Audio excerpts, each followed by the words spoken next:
It is time to throw away that popcorn and bite that apple because we've got some new movies entering the theater.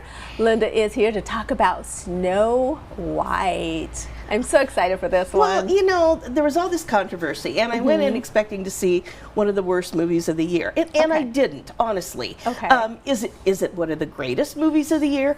No, but it is entertaining enough, and I heard a little girl say to her mom, I think, or you know, the lady she was with, I had so much fun. Aww. And I thought, you know what? It does contain some of that Disney magic. Okay. Not like the first one did, but the story is different. There is no prince in this. Okay. Snow White, but again, she is held somewhat captive by the queen, the evil stepmother, you know, and the idea of that hasn't changed. Okay. One of my favorite song, Whistle While You Work, is still intact there. Okay. And so Snow White is taken to be killed, actually, off into the woods, as you may remember, and then runs across 7 new friends who help her, and she helps them. The thing I didn't like about this is that this is called a live action movie, but it's not really live action all the way through. The Dopey, Sneezy, and the gang are CGI, and I know, and it shows. It looks like they're in a different movie, and I think that weakens this all the way through. They're cute, but you know, if everything had been CGI, I would have been on board with that. But it just, it was the two didn't connect. Yeah, too different.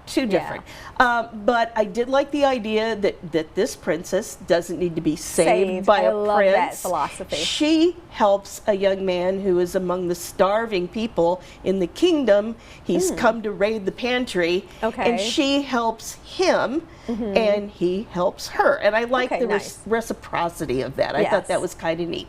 So I give it 2.5 stars.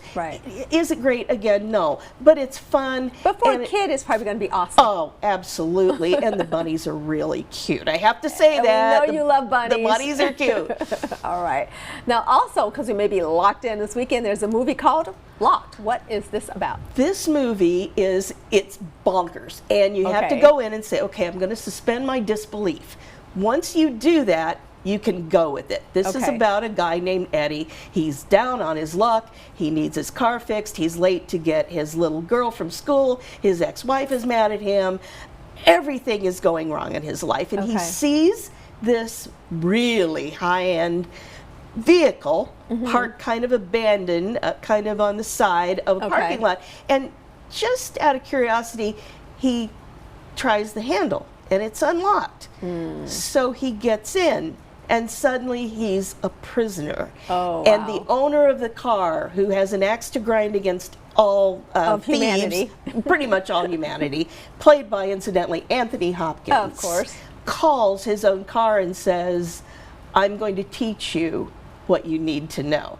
And he proceeds to torment this guy because he can shock him, he can make the car hot, he can make the car cold. The car is built so that no matter how loud he screams, no one's going to hear him. So this is based on a foreign film called 4x4. That's a recent film. I have not seen that, but now I want to. Again, you have to suspend disbelief and think, could this happen scientifically and technologically? No. Probably not, but it held my interest for an hour and a half and made me forget, kind of like a zombie movie, you know, makes you forget your woes. At least not, I'm locked in a car by a madman, right? So I gave that one 3 stars. It's grown-ups only, and only in theaters, both these movies. Okay, well, we've got one for kids, we've got one for the adults, and it's going to rain this weekend, so maybe a good time to stay in and watch these movies. Absolutely. Okay, you can always read Linda's full reviews online at OurQuadCities.com.